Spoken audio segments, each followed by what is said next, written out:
देश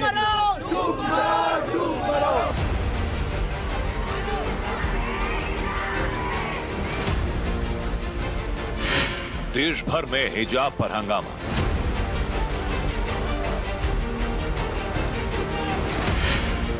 कोई समर्थन में तो कोई हिजाब के खिलाफ।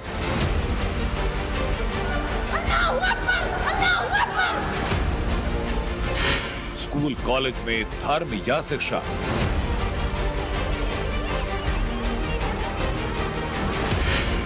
हिजाब पर क्या है देश की सोच? नेता नहीं, आज जनता बोलेगी।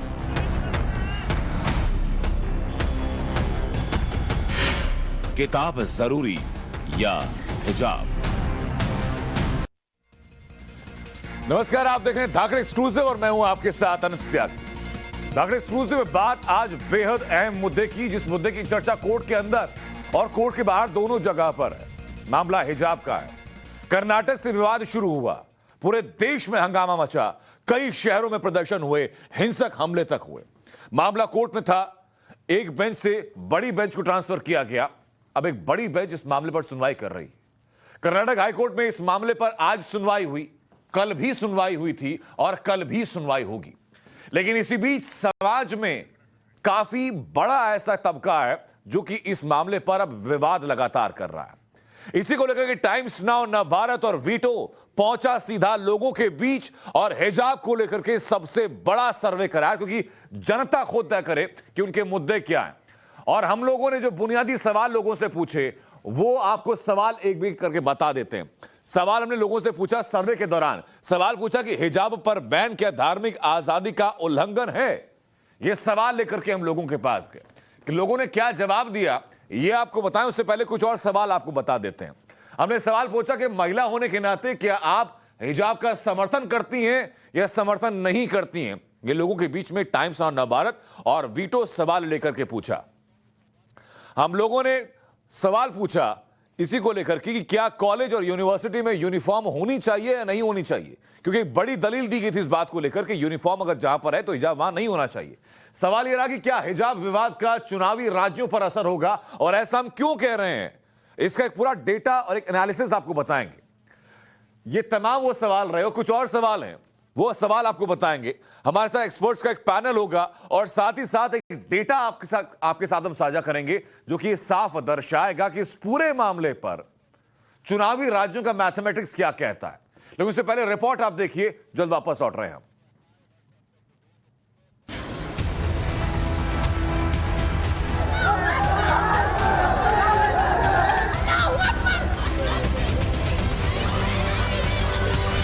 कर्नाटक के स्कूल से उठा हिजाब विवाद देखते ही देखते राष्ट्रीय मुद्दा बन गया। स्कूल में यूनिफॉर्म होनी चाहिए या नहीं, हिजाब पहनकर स्कूल आना है या नहीं। अदालत में इन सवालों के जवाब तलाशने की कोशिशें हो रही हैं, लेकिन अदालत के बाहर नेता सियासत में और छात्राएं हिजाब की जिद पर अड़ी।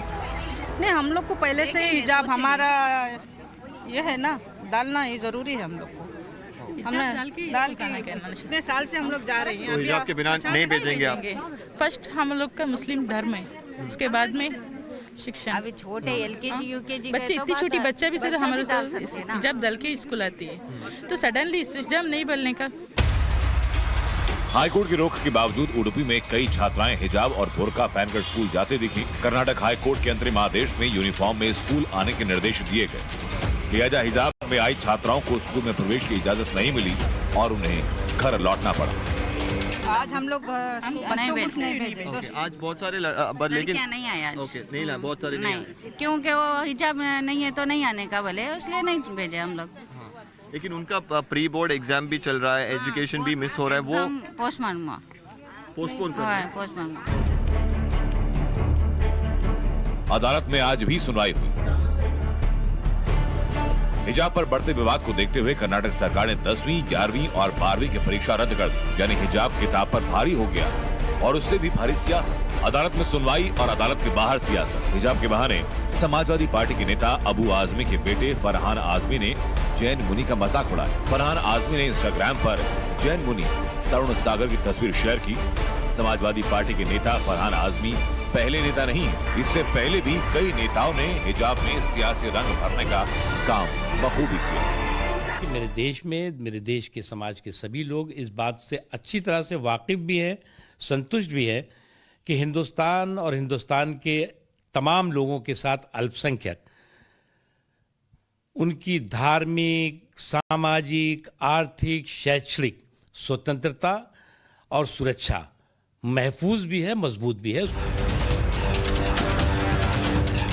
मुस्लिम छात्राओं की जिद है कि हिजाब पहनकर ही स्कूल या कॉलेज जाएंगे। मुद्दा अब सिर्फ कर्नाटक का नहीं रहा और इसलिए टाइम्स नाउ, नवभारत और वीटू ने एक सर्वे किया। देश के लोगों से हिजाब पर 7 सवाल पूछे। देश की जनता ने हिजाब पर खुलकर अपनी सोच रखी और आज हम आपको अगले आधे घंटे में हिजाब पर जनता की सोच दिखा रहे हैं। तो टाइम्स और नवभारत पर सबसे पहले आपको वो सवाल दिखाते हैं जिन सवालों को लेकर के हम जनता के बीच में पहुंचे और सबसे बड़ा एक सर्वे कराया हिजाब को लेकर के।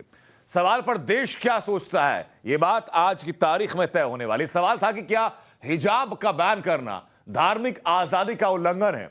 37% लोग मानते हैं कि हां, हिजाब पर बैन करना धार्मिक आजादी का उल्लंघन है, लेकिन 36% लोग नहीं मानते कि आजादी का उल्लंघन है और 27% लोग ऐसे हैं जो कहते हैं कि धर्म का पालन हो तो वो निजी तौर पर हो, वो सार्वजनिक जगहों पर धर्म का पालन ना हो। ये सवाल का प्रतिशत है। साइज क्या रहा ये भी आपको बताएंगे, लेकिन उससे पहले एक एक करके आपको सवाल बताते जाते हैं। सवाल हमारा ये था, दूसरा सवाल रहा कि धार्मिक पहनावे में क्या जीरो टॉलरेंस की नीति होनी चाहिए। लोग कहते हैं 30% लोग कि हां, धार्मिक के पहनावे पर रोक लगनी चाहिए। 20% लोग कहते हैं कि नहीं, लोग जो चाहें, चाहे वो धार्मिक हो कि ना हो, उनको पहनने दिया जाए। जबकि 50% लोग कहते हैं कि सिर्फ शैक्षणिक संस्थानों में ऐसा हो, बाकी जगहों पर सबको आजादी होनी चाहिए। ये दूसरे सवाल की पूरी प्रतिशत आपको बता दी, जहां पर 30% सिर्फ लोग कहते हैं कि धार्मिक पहनावे पर रोक लगनी चाहिए। तीसरा सवाल है कि क्या महिला होने के नाते आप हिजाब का समर्थन करती हैं। यह सवाल सिर्फ महिलाओं से पूछा गया टाइम्स नाउ, नवभारत और वीटो की टीम के द्वारा। तो 70% लोग महिलाएं ऐसी थीं जो कि हिजाब का समर्थन करती हैं, 20% महिलाएं ऐसी हैं जो कि हिजाब का समर्थन नहीं करती हैं और 10% महिलाएं ऐसी हैं जिनको फर्क नहीं पड़ता कि हिजाब कोई पहन रहा है या नहीं पहन रहा है। अगला सवाल रहा कि क्या हिजाब विवाद से पूरे विश्व में भारत की छवि में कुछ तब्दीलियां हुई हैं, क्या छवि खराब हुई है, बेहतर हुई है, कैसी हुई है। तो 36% लोग कहते हैं कि अच्छी हुई है, क्योंकि शिक्षा धर्म से अलग होनी चाहिए। शिक्षा और धर्म अलग अलग चीजें हैं। 46% महिलाओं ने कहा और लोगों ने कहा कि बुरी हुई है, क्योंकि एक खास धर्म निशाने पर है। ये लोगों का परसेप्शन है। 18% लोग ये मानते हैं कि इस वक्त दुनिया इस मुद्दे पर बटी हुई है और भारत की छवि उसी के आधार पर तौली जा रही है। ये चंद सवाल आपको बताए हम लोगों ने। कुछ और सवाल है, उसके नतीजे क्या रहे सुनाएंगे आपको और दिखाएंगे। उससे पहले जो खास मेहमान हमारे साथ हैं उनका तारुफ कराते हैं। हमारे साथ डॉक्टर लुबना जुड़ चुकी हैं, सामाजिक कार्यकर्ता हैं। अंबर जैदी हमारे साथ हैं, मुस्लिम स्कॉलर हैं। और गीता भट्ट हमारे साथ हैं, राजनीतिक विश्लेषक है। सबसे पहले अंबर जैदी, मेरा सवाल आपसे कि एक आम मुस्लिम महिला क्या सोच रही है हिजाब विवाद को लेकर के। हिजाब को लेकर क्या है ये हम बाद में बात करेंगे। हिजाब विवाद को लेकर के एक आम मुस्लिम महिला क्या सोच रही है? देखिए, जिस तरह से इस विवाद को पूरे देश में फैलाया गया है, तो लोगों के दिमाग में, जो खासकर महिलाएं हैं या मुसलमानों की मैं बात करती हूँ, उनको ऐसा लग रहा है कि पूरे देश में ही बुर्का और हिजाब को बैन किया जा रहा है। क्योंकि जो जानबूझकर ये प्रोपेगेंडा किया गया है कि देश में बुर्का और हिजाब बैन हो रहा है, तो ये एक मिस इन्फॉर्मेशन है जो यूनिफॉर्म के इससे रिलेटेड लोगों के अंदर फैल रही है कि बुर्का और हिजाब बैन हो रहा है। ये बहुत बड़ा सवाल है। जिस तरह से इसको आगे बढ़ाया जा रहा है, ये देश में आगे और ज्यादा खतरनाक रूप ले सकता है। क्योंकि हमने देखा है कि किस तरह से आंदोलन हो रहे हैं, लोग अलग अलग जगह प्रोटेस्ट कर रहे हैं, अलग अलग शहरों में।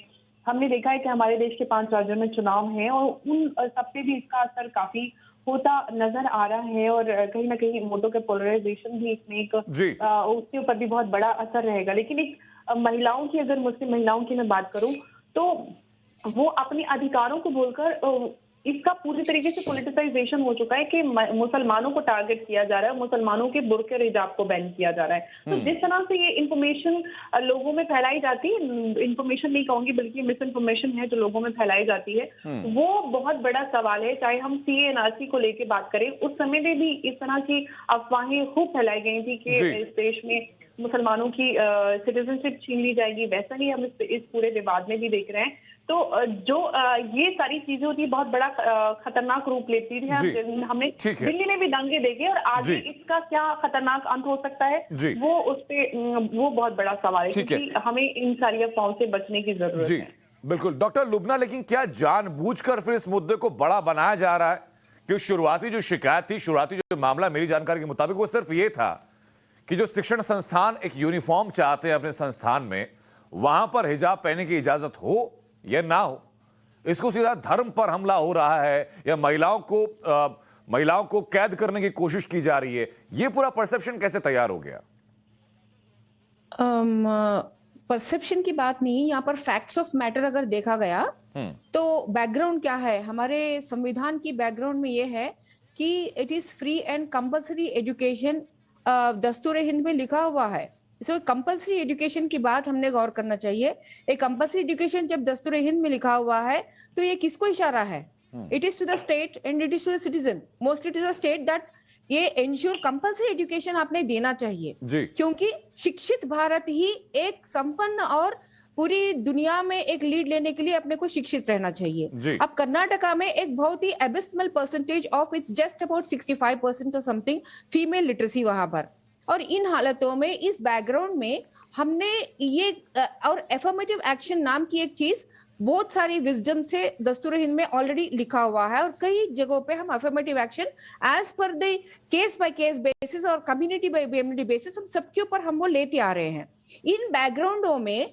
और ये जब ये बच्ची कोई स्टूडेंट में आती है और अपनी नीड बताती है सिर्फ एक पीस ऑफ क्लॉथ की, तो हमारे इंडिया के जो लॉ वहां की कर्नाटका की 1983 एक्ट ऑफ एजुकेशन भी होने दो या कॉन्स्टिट्यूशन ऑफ इंडिया भी रहने दो, उसके मुताबिक हमने ये कभी नहीं कह सकते कि भाई आप सर पे कुछ कपड़ा डाल रहे हो तो हम आपको पढ़ने नहीं देंगे। तो मुद्दा यहाँ पर हिजाब की नहीं है या स्कार्फ की नहीं है या दुपट्टा की नहीं है। इसी तर्क के आधार पर एक नया विवाद भी शुरू हो गया था, और उस विवाद में सबसे पहला सवाल उठाया गया था कि क्या हिजाब पहनना इस्लाम का अभिन्न हिस्सा है या नहीं है।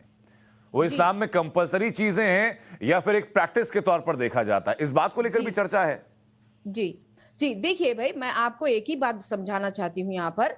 मेरे बैकग्राउंड, मेरे मद्देनजर में एक ही चीज है, इंडिया मेरा देश अगर मुझे आगे लेना है तो मैं सरकार हूं और मैं ये इंश्योर करूंगी कि हर बच्ची, हर औरत घूंघट, स्कार्फ, बिंदी, टिकिया, मुझे कोई मतलब नहीं है, वो पढ़ना चाहती है, क्योंकि कई कॉन्स्ट्रेंट से महिलाएं, खासकर बच्चियां और जो फाइनेंशियल बैकग्राउंड से, सोशल बैकग्राउंड से आ रही है, हमको एफर्मेटिव एक्शन से फोकस इतना ही रहना चाहिए कि आप पढ़ लो। हालांकि मैम अगर आप तो संवैधानिक से एक इस दौर से फोकस फंडामेंटल राइट्स की आप बात करती हैं तो फंडामेंटल राइट्स एक इक्वालिटी का भी है, और एक कोर्ट के अंदर भी तर्क दिया गया कि अगर आप धार्मिक परिवेश को शिक्षण संस्थानों में आकर पहनने की इजाजत देंगे तो इक्वालिटी का जो फैक्टर जो संविधान में मेंशन है उसके साथ कहीं ना कहीं समझौता होगा। मैं इसी तर्क को लेकर के वापस आपके पास लौटूंगा, लेकिन डॉक्टर गीता भट्ट, क्या इस मामले को राजनीति के लिए इस्तेमाल किया जा रहा है? अनंत जी, मैं उनकी डॉक्टर लुबना की बात सुनकर मुझे बड़े अच्छा लगा कि उन्होंने कहा कि शिक्षा जो है हमें सभी को शिक्षित करना है इस देश में, उसका स्वागत होना चाहिए। परंतु जो विषय आपने कहा उसी के साथ जोड़ते हुए मैं कहना चाहूंगी कि ये जो बच्चियां हैं जो न्यायालय में गई हैं, इसके लिए, इस अधिकार के लिए कि हम विद्यालय में अपना हिजाब पहन के जाएंगे, उनके जो वकील हैं देवदत्त कामत, जो कि कांग्रेस के बहुत बड़े नेता हैं, अभी उत्तर प्रदेश में उन्हें प्रभारी भी बनाया गया है चुनाव में, वो उनका केस लड़ रहे हैं। तो इतने और बड़े जाने माने वकील हैं, इतने बड़े वकील कांग्रेस के नेता जब इस केस को लड़ रहे हैं तो इसकी क्या राजनीतिक परिप्रेक्ष्य है इस विवाद का, वो भी सामने आता है। और दूसरी बात कि जब अगर शिक्षा के अधिकार की यहाँ पे बात हो रही है तो जो वहां तर्क दिए जा रहे हैं उनमें शिक्षा क्यों नहीं दिखाई दे रही है? जिन स्रोतों को का हवाला वहां वकील के द्वारा दिया गया है, उन स्रोत में क्या बताया गया है कि हदीस का हवाला देते हुए कहा गया है। और मुझे बड़ा दुख है कि 21वीं शताब्दी गीता जी, धर्म को परिभाषित हम लोग ना करें तो बेहतर है, क्योंकि धर्म को परिभाषित करने पे कई तरह के विवाद पैदा हो जाते हैं, धार्मिक आस्था को ठेस पहुंचने की बात भी रहती है। अनंत जी, ये तो वहाँ वकील ने तर्क रखा है, वो आप और मैं नहीं कह रहे हैं, ये तो तर्क उन्होंने वहाँ रखा है जी। लेकिन जो मेरा सवाल गीता जी आपसे था ना कि इसका राजनीतिक इस्तेमाल हो रहा है कि नहीं हो रहा है, इसके पीछे का एक बैकग्राउंडर है, जरा बैकग्राउंडर दर्शकों को समझा देते हैं कि आखिरकार क्या हो रहा है। और जी बिल्कुल, मैं वापस लौट रहा हूं, लेकिन हिजाब को लेकर के आम लोग क्या सोच रहे हैं और चुनाव से कनेक्शन है कि नहीं है, उसको सपोर्ट करने वाला एक फैक्ट आपको दिखाते हैं और बताएंगे आपको कि हिजाब को लेकर के अब चर्चा जो हो रही है उस पूरी चर्चा का पैटर्न क्या रहा है। सोशल मीडिया प्लेटफॉर्म एक ऐसा प्लेटफॉर्म है जहां पर कि लोग अपनी खोल करके अपनी बातों को व्यक्त करती हैं, और ये इसी को लेकर के टाइम्स नाउ, नवभारत ने और वीटो ने एक सर्वे किया और सैंपल साइज रहा 4480 लोगों का, जो कि सोशल मीडिया के जरिए और अलग अलग तरीके से लोगों से जो लोगों ने बात की वो एक सैंपल साइज के जरिए बात की। अब हम सिर्फ सोशल मीडिया के सेंटिमेंट्स की बात कर रहे हैं कि वहां पर क्या गतिविधि हो रही है और क्या वो चुनाव से सीधा जुड़ा हुआ है कि नहीं है। हम लोग इंप्रेशन की बात करेंगे और मेंशंस की बात करेंगे। अब ये दोनों चीजें बहुत आसान भाषा में आपको समझा देता हूं मैं। सबसे पहले अब मेंशन की बात कीजिए। मेंशन दरअसल ये वो आंकड़ा है कि जो सोशल मीडिया प्लेटफॉर्म पर, उसमें ट्विटर हो सकता है, फेसबुक हो सकता है, इंस्टाग्राम हो सकता है, उसमें कोई भी जितने भी सोशल मीडिया प्लेटफॉर्म्स हैं उनकी बात हो रही है कि वहां पर लोगों ने हिजाब को कितनी बार उसका जिक्र किया है, चाहे वो अगेंस्ट में किया, चाहे खिलाफ में किया, चाहे उसके समर्थन में किया, लेकिन हिजाब को अपने पोस्ट में कितनी दफा शामिल किया गया, ये है मेंशंस। इंप्रेशंस ये है कि जो कुल ऐसे पोस्ट थे जिनके ऊपर हिजाब को मेंशन किया गया था, उन पोस्ट पर लोगों की प्रतिक्रियाएं कितनी रहीं, ये आएगा इंप्रेशन। अब आप तारीख ब तारीख देखते जाइए। ये जो लाल रंग की लाइन आप देख रहे हैं, ये मेंशन की बात जो आपको बताया हम लोगों ने कि मेंशन कितनी बार दफा किया गया है, और जो सफेद धारी आप देख रहे हैं ये इंप्रेशंस को दिखाती है। यहां जो आंकड़ा है ये आपका लाखों में ऊपर चढ़ता जाता है, और ये तारीख ब तारीख आप देखते जाइएगा किस तरीके से इसमें बदलाव हुआ है। अब मैं आपको वही समझाता हूं आसानी से। ये 25 जनवरी से आप शुरू कीजिए। ये विवाद हालांकि दिसंबर से शुरू हो चुका था, लेकिन फिलहाल आप देखिए 25 जनवरी से एक लैंडमार्क के तौर पर आप शुरू कीजिए। तो 25 जनवरी से लेकर के और 31 जनवरी तक इस मामले में कंटिन्यूटी बनी रही, और 2 लाख से नीचे 20 लाख से नीचे इंप्रेशंस और मेंशंस दोनों रहे। लेकिन फरवरी का महीना जैसे शुरू होता है तो मेंशंस हल्के बढ़े, लेकिन इंप्रेशंस में बहुत आपको तेजी देखने के लिए मिली है। जैसे ही आप आते हैं 6 फरवरी को, मेंशंस आपके हल्के बढ़े, लेकिन इंप्रेशंस में एकदम तेज रफ्तार देखने के लिए मिली। अब तारीखों की मैं क्यों बता रहा हूं ये भी बताऊंगा आपको। आप उत्तर प्रदेश में जो चुनाव हुए उनको ध्यान में रखिएगा कि 10 तारीख और 14 तारीख को पहला और दूसरा चरण हुआ था। उसी के आधार पर आप देखिएगा कि यहां पर जैसे ही 9 तारीख आती है, 9 फरवरी आती है, 10 तारीख को चुनाव है, 9 तारीख जैसे ही आती है तो ना सिर्फ मेंशंस में बढ़ोतरी होती है, बल्कि एक बहुत जबरदस्त ग्राफ ऊपर जाता है इंप्रेशंस का भी। यानी कि इसका सीधा मतलब है कि चुनाव से एक दिन पहले हिजाब के विवाद को लेकर के चर्चा सोशल मीडिया पर बढ़ी और लोगों ने उसको लेकर के प्रतिक्रिया भी दी। और 9 तारीख के बाद जैसी 11 तारीख आती है, 11 तारीख को एकदम ड्रास्टिक डाउनफॉल आप देखेंगे कि जो लोगों की इंप्रेशंस थे, चाहे लोगों के मेंशंस थे, दोनों एकदम से नीचे आकर के वापस फिर 80 लाख के आसपास में आ जाते हैं, जो ये 140 लाख के आसपास पहुंच चुके थे। तो ये पहला आपको ग्राफ हम दिखा रहे हैं। अब इनमें 2 चीजें बस आप गौर कीजिएगा। पहला जो है 9 तारीख और दूसरा 11 तारीख। इसके अलावा कुछ और चीजें भी आपको बताएंगे हम, जो कि आपको पता चलेगा कि किस किस राज्य में इसको लेकर के चर्चा हुई। विवाद कर्नाटक से शुरू हुआ था, ये सब जानते हैं, लेकिन कर्नाटक के पूरे उस रीजन में इसको लेकर कितनी चर्चाएं थी, आप देखिए ग्राफ के जरिए समझ लीजिए। ये स्टेट वाइज ऑर्डर है कि किस किस राज्य में हिजाब को लेकर के सोशल मीडिया पर कितनी चर्चाएं थी। उत्तर प्रदेश जो कि चुनावी राज्य है, वहां सबसे ज्यादा चर्चा हुई। 1.2 मिलियन इंप्रेशंस और मेंशंस देखे गए, जबकि कर्नाटका जहां से ये राज्य, जिस राज्य से विवाद शुरू हुआ, वो इसी फहरिस्त में 4थे नंबर पर आता है। 3रे नंबर पर दिल्ली आता है, उत्तर प्रदेश की, पश्चिमी उत्तर प्रदेश से बिल्कुल सटा हुआ इलाका। और पश्चिमी उत्तर प्रदेश में जहां पहले राउंड की जो पोलिंग हुई थी 10 तारीख को, 9 तारीख को, इन दोनों जगहों पर एकदम से स्पाइक देखा गया था, बढ़ोतरी देखी गई थी। यानी जिस जगह पर यह मुद्दा पनपा वहां इस बारे में इतना जिक्र नहीं था। जो चुनावी राज्य हैं और चुनावी राज्य के जो निकटतम राज्य हैं वहां पर सबसे ज्यादा चर्चाएं थी हिजाब को लेकर के। हमारे सहयोगी करण इस वक्त हमारे साथ बने हुए हैं। करण, अगर दर्शकों को आप ये पैटर्न समझा पाए कि एनालिसिस हमने किस तरीके से किया और इसका निष्कर्ष क्या कहता है? Right. Thank you so much. Thank you very much for having me on the program. And basically, it's one of the first of its kind. Bharat के अंदर ये डिजिटल एनालिटिक्स जो हमने किया है, दिस इज एक पहली बार चीज कही गई है इंडियन टेलीविजन के ऊपर। तो यहाँ पे हमने this is called digital analytics. इसके अंदर जो भी डिजिटल वर्ल्ड के अंदर, which means social media plus the entire online media, लाखों करोड़ों बेसिकली लोग जो हैं वो अपने व्यूज को सोशल मीडिया पे, डिजिटल मीडिया पे पेश करते हैं। और about 200,000 2 lakh platforms, right from Facebook to Twitter to Instagram to all the websites, Times Now की वेबसाइट, टाइम्स ऑफ इंडिया की वेबसाइट, और multiple discussion forums and etcetera, debate forums etcetera, जहां पे हर जगह पे जितना भी डिजिटल वर्ल्ड में कुछ भी हो रहा है जो उसका ये एनालिसिस किया गया है। ये मुद्दा रफली 31 दिसंबर के आसपास पिकअप हुआ था। तो धीरे धीरे ये इस पे डिस्कशन चल रही थी, और जैसे आपने बिल्कुल पॉइंट आउट किया, ये 30 जनवरी के बाद ये हल्का हल्का पेसअप करना शुरू हो गया। और आपने देखा है ये 9 तारीख के आसपास 5-6 तारीख को इंक्रीज हुआ, 7 तारीख को इसने थोड़ी सी पकड़ ली, और 9 तारीख को इन्होंने ये बिल्कुल एकदम से स्नोबॉल कर गया। ताकि मतलब ये है कि जो पोलराइजेशन या इस इशू को लेके जो डिबेट्स चल रही थी, जो इश्यूज चल रहे थे, जो डिस्कशन चल रही थी, वो डिजिटल वर्ल्ड के अंदर काफी ज्यादा तेज हो गई just before the day of the polling.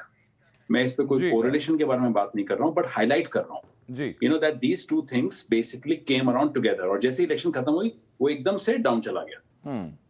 ठीक है, यानी कि पूरा सेंटीमेंट करने बताया हम लोगों को। जितना भी कुछ जितनी बार भी इनके बारे में बात हुई है, मेंशंस मतलब यूनिक बार इनके बारे में बात हुई है, और इंप्रेशंस बेसिकली मतलब कि कितनी बार, जैसे अगर मैंने एक बार वर्ड हिजाब को यूज किया है लेकिन उसको लेट्स से 1500 लोगों ने देखा है, तो 1500 इंप्रेशंस हैं, और जो मैंने एक बार बोला है वो एक मेंशन है। बिल्कुल। So this is one of the best metrics to see how a sentiment, how an issue is being discussed in the country. जी बिल्कुल, बहुत शुक्रिया करण आपका, ये बहुत आसान तरीके से मैं समझाने के लिए। मैं वापस रुक करना चाहूंगा मेहमानों का।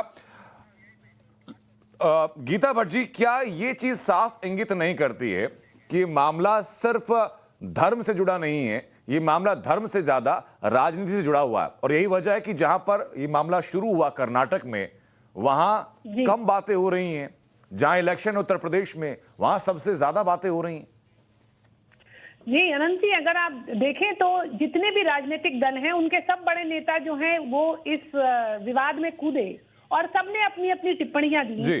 प्रियंका वाड्रा जो हैं उन्होंने तो आकर यह तक कह दिया कि कोई बिकनी पहने, यहाँ कि एक विद्यालय में जाकर पढ़ाई करने की बात हो रही है, वहां वो कह रही है कि कोई बिकनी पहनना चाहे बिकनी पहने। जो भाई बिकनी पहन के आप स्विमिंग पूल में जाएंगे, कक्षा में पढ़ने के लिए नहीं आएंगे ना, एक अंतर है उस बात में। मतलब कहाँ की बात कहाँ कर दी गई। उसी प्रकार चाहे वो ओवैसी जी हैं, उन्होंने वो इसमें कूद पड़े, सबने बीच में इसमें कूद कर, इस विवाद में कूद कर इसको और भटकाने का प्रयास किया है।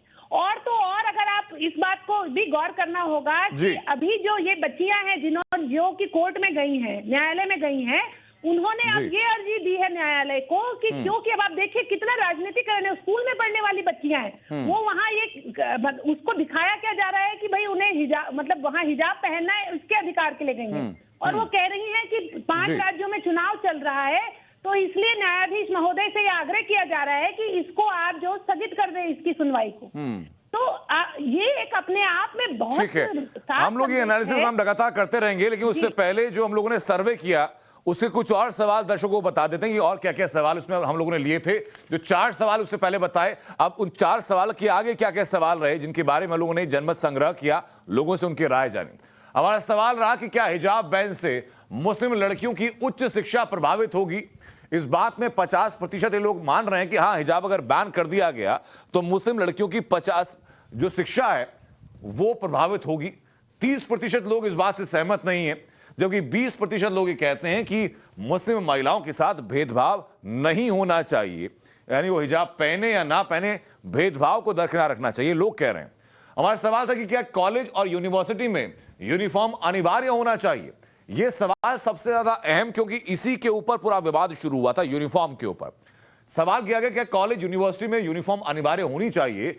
55% लोग ये मानकर चल रहे हैं कॉलेज और यूनिवर्सिटी में यूनिफॉर्म होनी चाहिए। अगला सवाल हमारा यह रहा कि क्या हिजाब विवाद का चुनावी राज्यों पर असर होगा। तो जो इक्वेशन आपको दिखाई और जो प्रतिशत सामने आ रहा है, ये दोनों चीजें आप देखिए। 61% लोग ये मानकर चल रहे हैं कि हिजाब विवाद का चुनावी राज्यों पर असर होगा।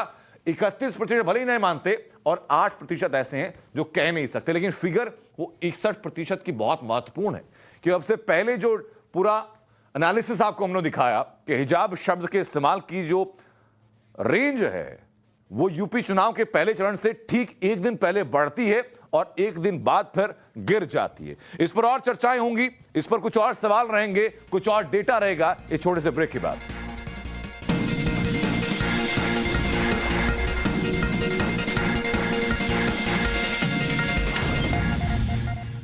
और अब बात करेंगे प्रवर्तन निदेशालय यानी एनफोर्समेंट डायरेक्टरेट की, जिसकी तरफ से आज एक बड़ी कार्रवाई की गई है और कार्रवाई की गई है डी कंपनी के ऊपर। डी कंपनी के 10 ठिकानों पर छापेमारी की गई है। जिन लोगों पर कार्रवाई की गई है उनका सीधा संबंध दाऊद इब्राहिम से बताया जा रहा है। वो तमाम लोग दाऊद इब्राहिम के गुर्गे बताए जा रहे हैं जो मुंबई में रह करके दाऊद इब्राहिम के लिए लगातार काम करते रहते थे। एक रिपोर्ट आप देखिए जरा।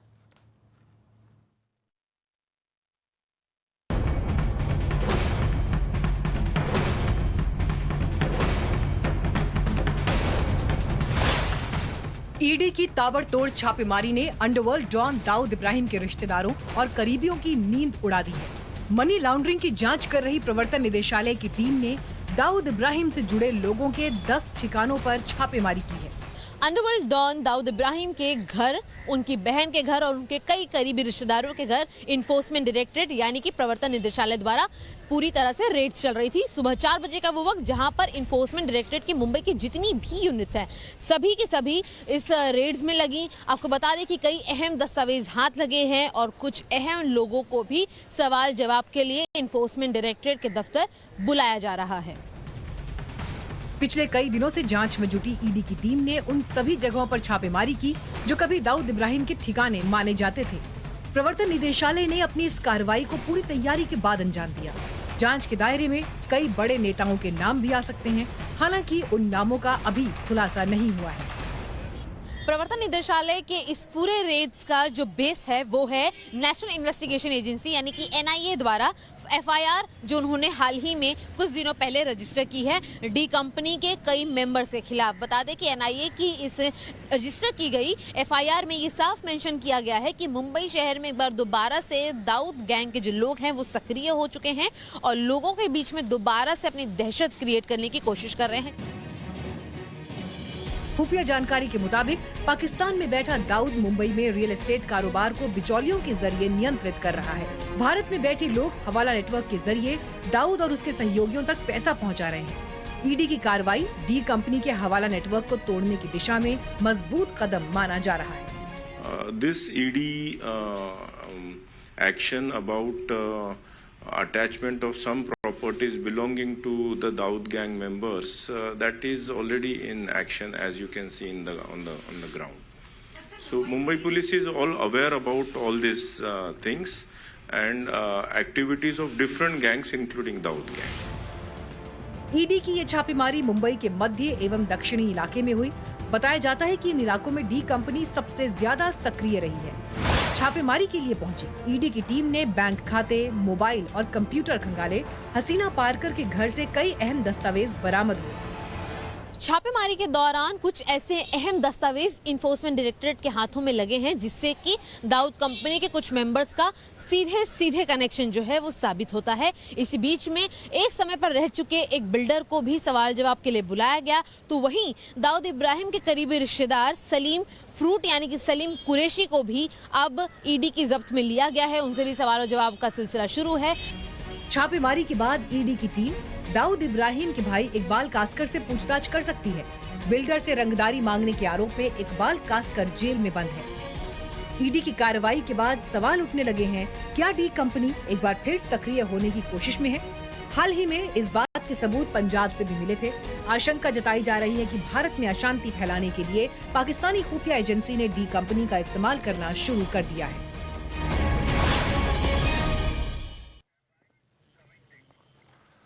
और अब आपको कुछ आंकड़े हम दिखाते हैं कि इस पूरी कार्रवाई के दौरान क्या क्या हासिल किया गया और इस कार्रवाई की पूरी प्रक्रिया क्या रही और कौन वो चेहरे थे जिनके ऊपर ये कार्रवाई की गई, डी कंपनी के साथ उनका कनेक्शन क्या है। ये एक एक चीज धाकड़ एक्सक्लूसिव में आज आपको बताने वाले एक एक आंकड़े के साथ।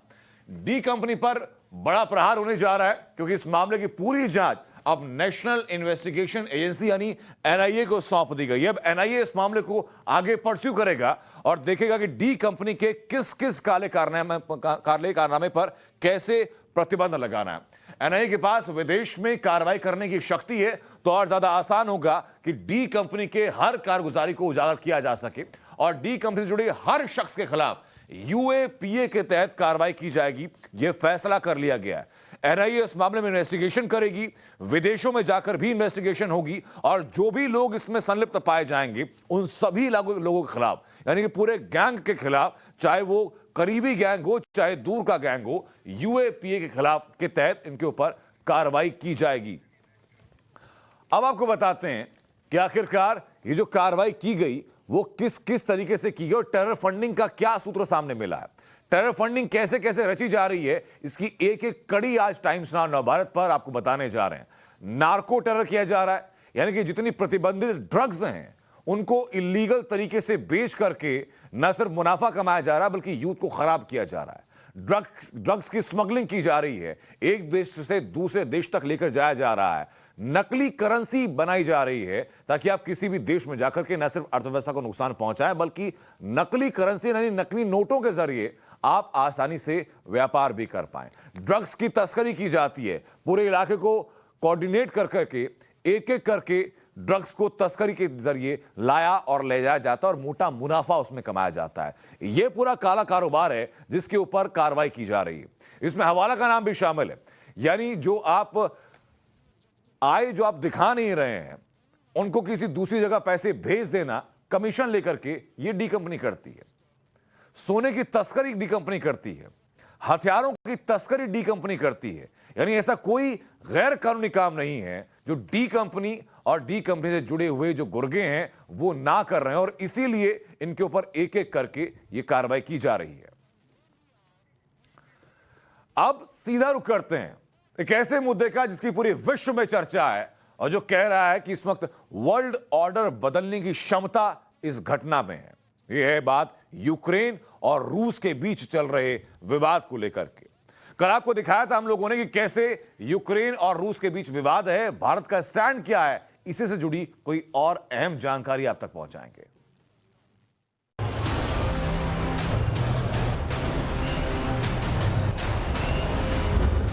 यूक्रेन बॉर्डर से लौटे रूसी सैनिक और टैंक।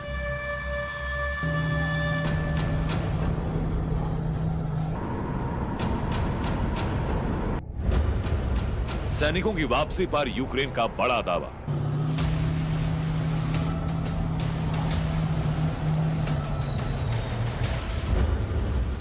सैनिकों की वापसी पर रूस का बयान।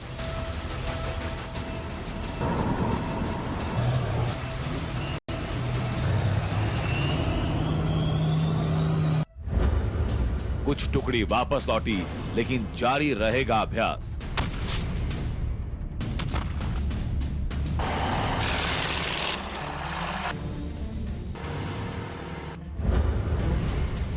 तस्वीर सामने आई, अब नहीं होगी लड़ाई।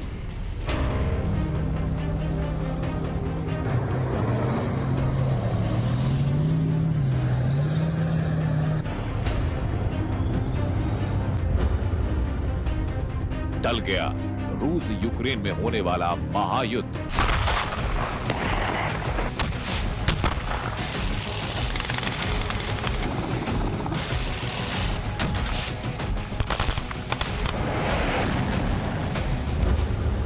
वापसी के संकेत अच्छे लेकिन संदेश क्या?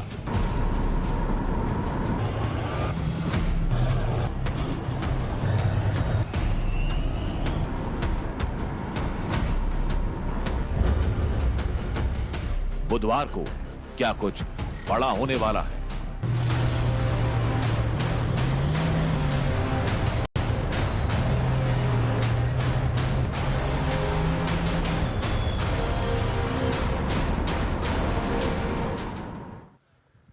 तो यूक्रेन बॉर्डर से लौटे रूसी सैनिक और टैंक सैनिकों की वापसी पर यूक्रेन का बड़ा दावा किया जा रहा है।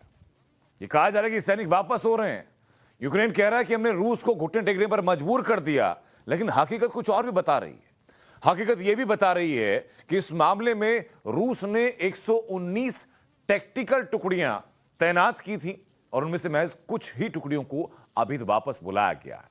लेकिन संकेत आप तौर पर भले ही आप इसको बेहतर मान लें, लेकिन इस पूरी कार्रवाई से और रूस के लौटते हुए टैंक और सैनिक संदेश क्या दे रहे हैं, यह आपको इस रिपोर्ट के जरिए समझाते हैं।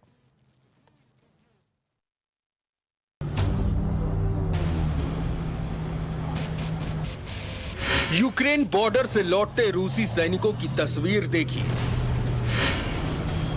यूक्रेन बॉर्डर से लौटते रूसी टैंकों की ये हलचल देखिए।